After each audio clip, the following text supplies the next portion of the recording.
So we're in Vegas where you have to bet $500 at the Aria to get a small bottle of water as a comp, and where the value seems to have dried up. A lot of you guys are wishing that things are going to return to normal as long as the economy continues to kind of waver. I'm here to maybe break your hearts. We're going to go and walk around the strip here today and talk about whether or not things are going to get any better, why I don't think they are, and the harsh, stark realities of the casino industry in 2025. My name's Steven. This is Not Leaving Las Vegas. Let's go take a walk and give you the real situation. The one thing that's changed in the last 10 years or so in Vegas is that most of the casino companies used to own their buildings. Like, with the exception of the Wynn behind me here, most of these companies are now just renters in their properties. MGM Grand, Venetian, Sands, Las Vegas Sands Corporation, they all came up with this great idea that they were going to sell their properties to giant, huge hedge funds, some of the biggest companies on the planet, companies like BlackRock, companies like Vici International, and they were going to form these real estate investment trusts, but they would also be entering into an agreement where they're renters in their own buildings. So one of the reasons why things aren't going to go down in price boils down to the fact that, unless you're going to the Wynn, most of these companies, with the exception of the Caesars and the Wynn, are renters in their properties. They have to pay rents, and those rents go up every so often, every 5, every 10 years. And as things have tracked up price-wise, people are just used to paying more for things. But even if things come down in price, they still have to make up those margins and pay their rents. That's one of the big reasons why things in Vegas are getting more expensive. But there's another reason why it's not going to change. Quick tip for you, by the way, if you want to get a cup of coffee, try like the little gift shops. I was at the Treasure Island when I noticed this giant cup of coffee is $3.50, which is like the best deal I've seen anywhere on the strip. This is $8 at a Starbucks, and I'm pretty sure it's the same coffee. Call me a conspiracy theorist. So another thing that has changed in Vegas is got to be the fact that this place doesn't care about the gamer as much. Why wouldn't they care about the gamer? Isn't this all about gaming? Yeah, maybe, maybe not. You got the street performers. It's always cool to see out here. I don't ever know if they're really playing. My friend Brandon, who's a professional violinist and plays real gigs for corporations and conventions, he said sometimes they're not. So whether you tip them is up to you. Be generous. Anyway, right now, the strip is only owned by a few companies. And in a way that's good and in a way that's bad. But there used to be way more selection on the Las Vegas Strip. There used to be way more selection. Now a couple of big behemoth mega corporations own practically everything out here. And your choices are going away. And when consumers don't have choice, it's a problem. The last few years, this has actually gotten marginally better with the Seminole tribe coming in, buying the Hard Rock, or the Mirage property to turn into the Hard Rock. You do have Genting with Resorts World, which is the big red one behind me right here. So things have gotten a little bit better, but the industry has been accused of collusion. I don't know if that's actually happening. Tell me in the comments below if you think that collusion is happening on the Las Vegas Strip. Do you think these casino companies are actually out to get you and they're fixing the prices? There was a whole lawsuit that got thrown out of court here in Nevada. But whether or not that's going on, industry standards have been applied to absolutely everything. And at the same time, they don't have to lure you in to gamble as much as they ever had to. Gone are the days of the COVID reopening, where if you had any discernible amount of play, you would automatically be invited and you would be comped out and they wanted to have you here. Now, you got to be a big gamer to get anything out of these companies. I've heard of $500 as a bet at the Aria to get a small bottle of water. I never heard of that Vegas before. That Vegas is foreign to me. That Vegas is alien to me. I don't even gamble. But I think that's a terrible, terrible type of system. You tell me what you think. I mean, what are the comps that you'd like to see? But yeah, they just don't seem to have the love of people that this town once did. And I think that's one reason that people shouldn't be coming here. But if they're still coming here, what does that mean? How does that tie into prices never going down in price?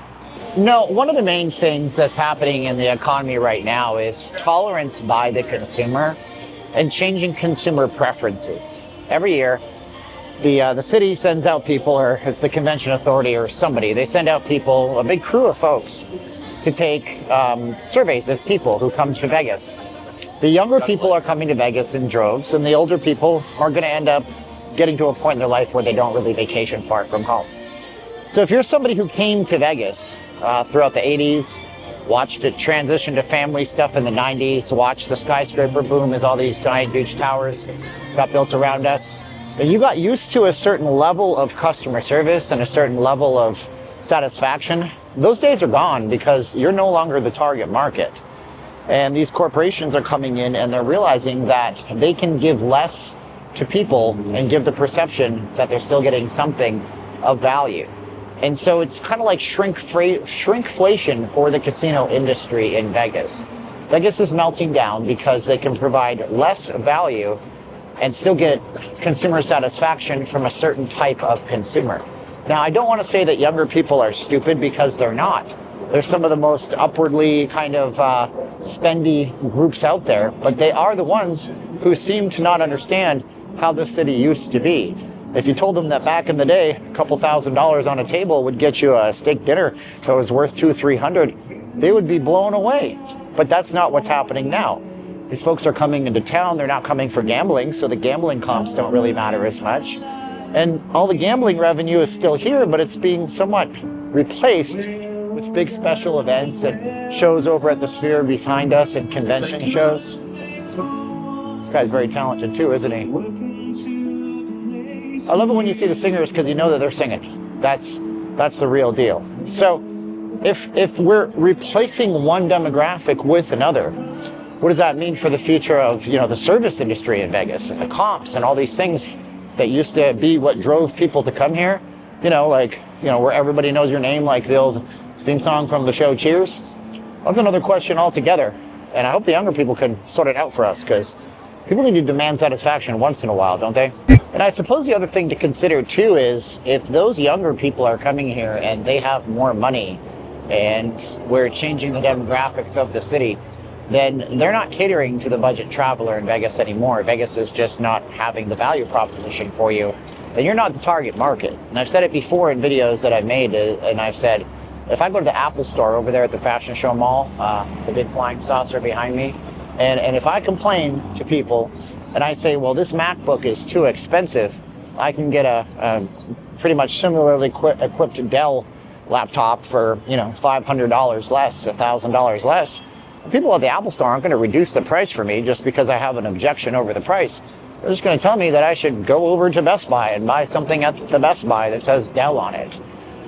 So as Vegas transitions out from a budget mindset from the 90s, where buffets were $12 for all you can eat, to where buffets are now over $100 for all you can eat, or a place where if you put a $50 bet in the sports book, you'd get a bottle of water, a $100 bet, heck, a $500 bet might even get you, a free comp at the burger place.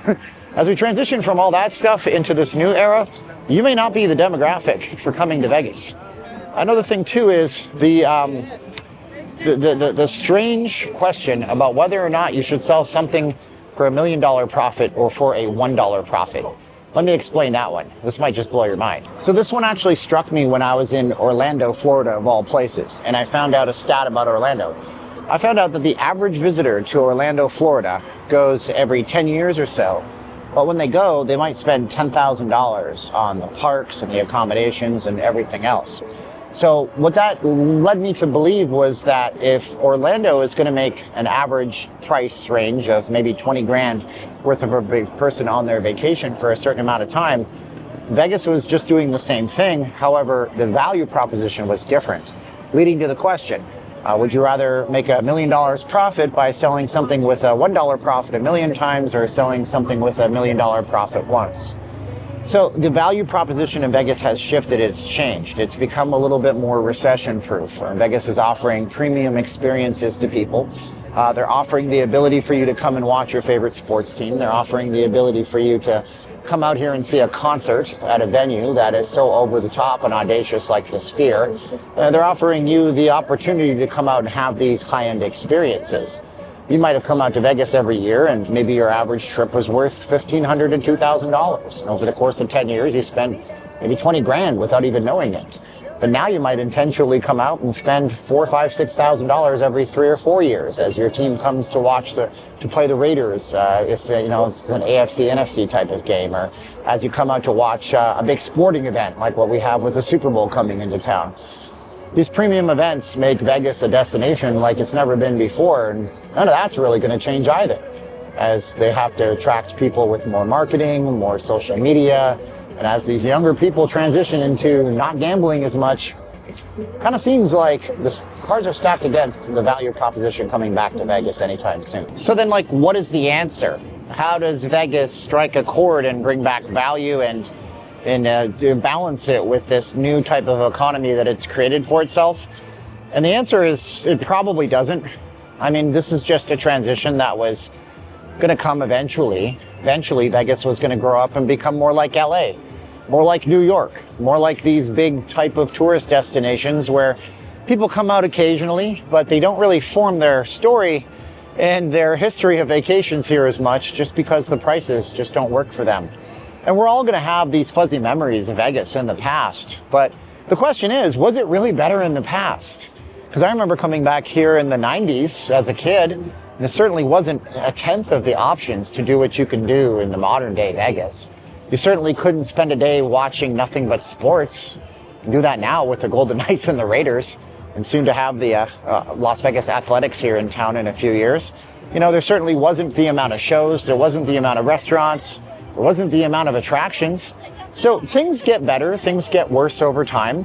But the truth of the matter is, Vegas doesn't really care. They don't care as much about you getting that value for your dollar, because they know they're going to always find somebody who's a young rich kid or a moderately wealthy college graduate to come in and replace the money you would have spent over several trips with one big destination. And as they do more corporate deals and corporatize the Strip and it becomes more like Disney, you know, this was the writing on the wall for a long time. But you tell me what you think in the comments below. If you made it this far in the video, I'm not telling you not to come to Vegas. I'm just telling you to pick and choose your battles when you do come. If you guys like this video, let me know, and I can make a video about deals and how you can actually save some money when you come to Vegas and how you can pick the best times to come. My name as always is Steven, and I'm not leaving Las Vegas. Be sure to subscribe and like if you made it this far. Love the scenery in the Strip, and it's a gorgeous day. I mean, what other place can I be in March wearing a t-shirt?